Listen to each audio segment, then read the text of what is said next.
Lady Bird, is that your given name? Yeah. Why is it in quotes? I gave it to myself. It's given to me by me. Lady Bird always says that she lives on the wrong side of the tracks, but I always thought that that was like a metaphor.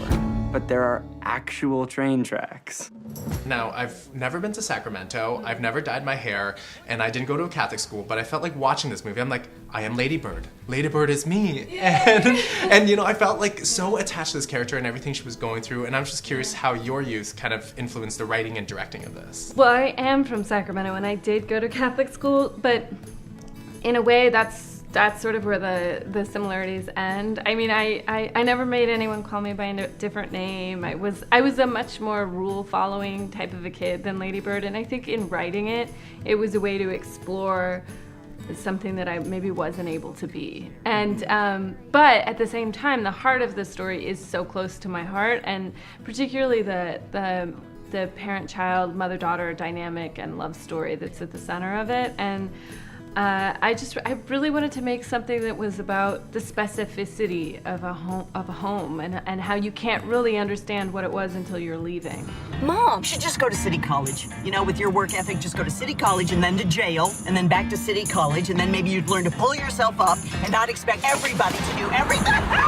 From the page to the screen, talked about the little creative courtship that you had with Cersei and having her come on board, because it kind of happened in the city here when you two had like, I feel like you two were like kind of rock and roll musicians, like, let's meet in the hotel room. Yeah, we did. We met at TIFF in 2015, and she'd read the script and really responded to the material, and she sort of said, you know, she's from Ireland, from a tiny town in Ireland, and she said, I know I'm from halfway across the world, but it was sort of the same thing you're saying. She was like, but I know this in my heart. I know what this story is.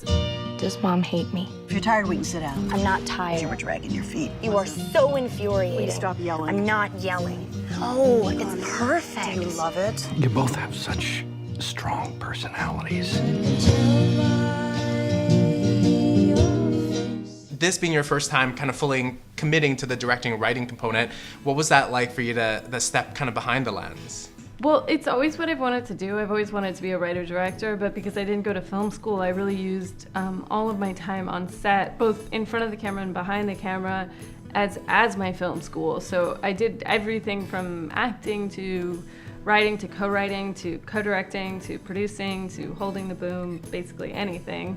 And I felt like when I finished this draft, I was like, okay, I want to do this, and the time is now. We're afraid of what the future will bring.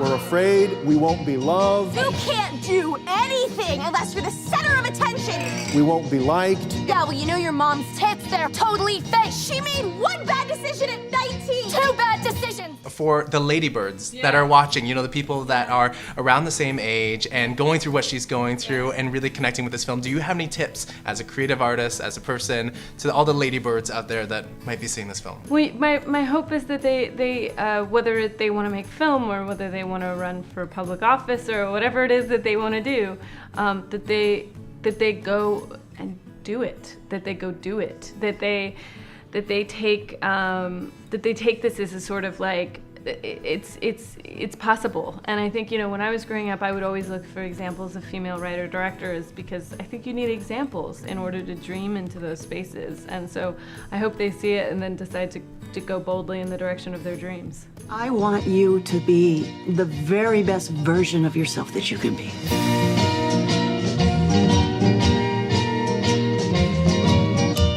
What if this is the best version?